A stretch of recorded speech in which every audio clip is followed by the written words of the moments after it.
Episode number 137 of Making a Case, Delusional Thinking. And do we all do it?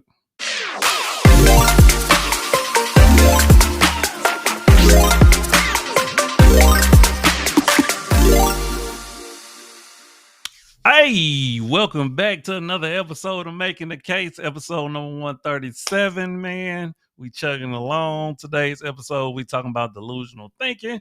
I'm your host, Dr. Jacob Isom. We got two channel norms over here. One, we attack points and not people. Then two, we don't do all that cussing derogatory stuff because we're professional over here. Okay.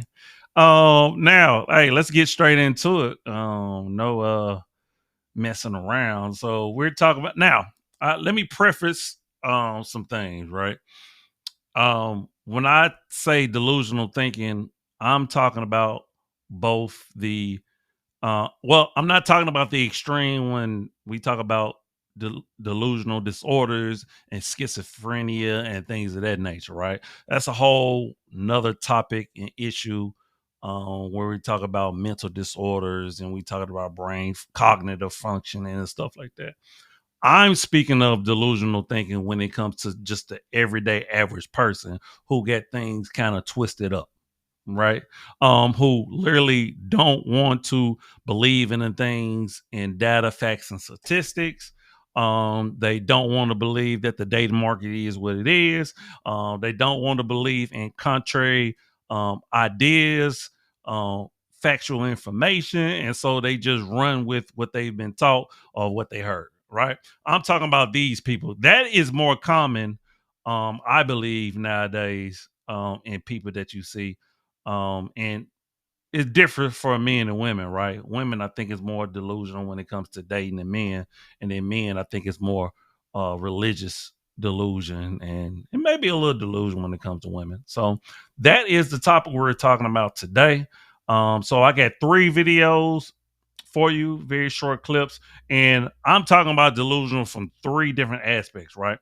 We're talking about relational delusion, we're talking about religious delusion, and we're talking about reality delusion. Okay. So I have a video clip for each 3. So go get your popcorn and hey, let's talk about it. All right. So without further ado, let's get into the clips. Let's go. With women in their 30s, but they won't consider them for marriage and long-term partnerships as frequently. Every woman seems to believe that she's the exception to this rule. She almost certainly is not. And the thing is that this doesn't technically have to do with attractiveness. Yes, physical attractiveness tends to diminish as a function of time, but many women are still physically attractive in their 30s. However, even for these women, their odds of securing a high-value man decrease with each passing year through their 30s. Why? Well, those attractive women often justifiably believe that they're entitled to high-value men. And these same high-value men enjoy incredible optionality. Many of them aren't going to be interested in settling down anytime soon. And those who are significantly more likely to choose a woman who, all other things being equal, offers a better reproductive opportunity. So we're starting with relational delusion. And like I said, this is more so for women because, I see it, I observe it all the time, right? I experience it all the time, right? And I'll be honest with you, I meet some gorgeous 40, 50, shoot, even early 60-year-old, right? Looking pretty good, right? But age is a factor, man. Like, so to be honest with you, most men, and what he really is not addressing, because we always talk about the high, caliber or, whatever type of man, right? That makes a lot of money. But we got to understand even the man that is a 6-figure earner or, 75,000 plus, right? That man is still rare because the average man makes $50,000 or even a little bit less than that, right? So even those men in that group, right? Because I think it's really 3 categories, just like we have upper class, middle class. There's a category of men and women that we have, right? So I think the men in the middle and the men up here, right? They do have options, right? And those men don't want to, quote unquote, settle or, lock down a 40, 50-year-old, right? Who then aged out the market. And it is what it is. And women, of course, don't want to believe that. They want to live in delusion because they still want to be hot. Look at how these 40s and 50-year-old women are still dressing, right? So at the end of the day, they're going to live in their delusion, and they're going to keep, being out here on the dating market, keep being out here on the dating apps until they live with this reality and come to grips with where they are currently. All right, let's go to the next flip. Oriented delusions.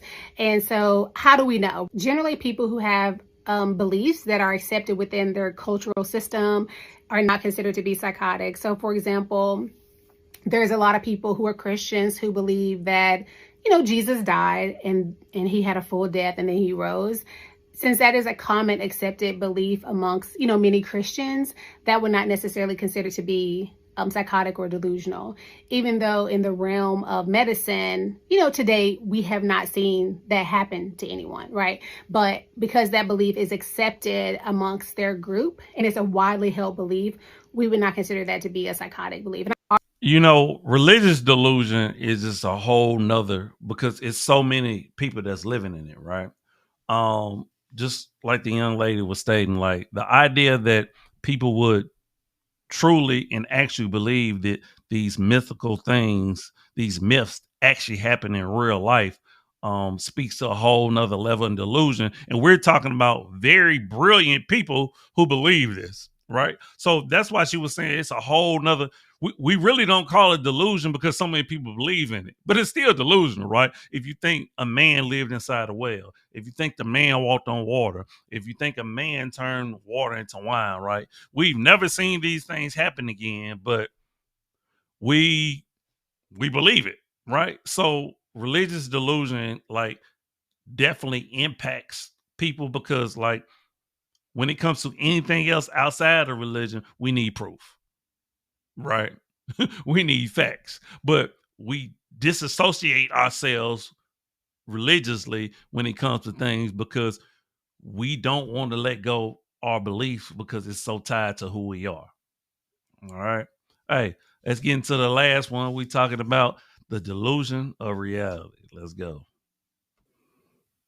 This delusion. We set a time to wake up in the morning in order to go to work. We understand that we have a purpose that we know that can only work a certain way. We set the time, and that will give us enough time to get dressed, get ready, travel on our way to work. We know that that's how things work. Matter of fact, if we don't do it that way, we can potentially find ourselves late for work and we lose our jobs. We can't suddenly just imagine ourselves being at work while we're lying in our beds and believe that that's true. What's going to happen to you? You're not going to have that work for long, will you? So this is part of the delusion. In every sense, we do things in a very practical way that we know works. And yet, when it comes to some things that we find and we believe is the most important, we make it up as we go along. We make it up according to our own imagination. And we believe that it's true. And, when I found this clip, I was like, oh my God, it really speaks to, I think, a lot of people, right? Outside of what we talking about relationally, religiously, right? When we just talking about everyday living, right? Like, we understand that we need to set an alarm clock. We need to get in the shower in order to be clean. It's like a lot of things we understand that are very practical, very realistic, that we know we have to do, right? But it's some things where we like, you know what? Like, no, I can do this, or no, this is real, right? So we literally will be practical with some things and not practical with other things, right? And so it distorts our reality. And this is the reason why a lot of time it can be hard to get along with certain people because they living in a distorted reality based on what they choose to be delusional about and what not to be delusional about. Right. So, and like I said, I'm not talking about schizophrenia, people who have psychosis and things of that nature, right? That's a whole nother ball field. I'm talking about everyday people that we consider normal, right? That we consider functional, cognitive human beings, right? Who are distorting their reality in order to fit their narrative, right? To play an actor or actress in their movie, right? Because let's be real, we have a tendency to be selfish, right? So sometimes we'll literally distort our reality to make it fit the narrative that we wanted to fit. Okay. But at the end of the day, that is delusional. We understand how things work.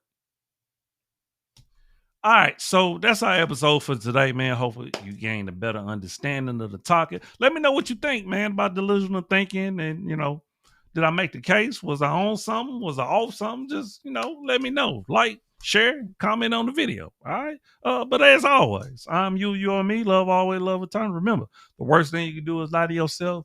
And we out this thing. Deuces. One love.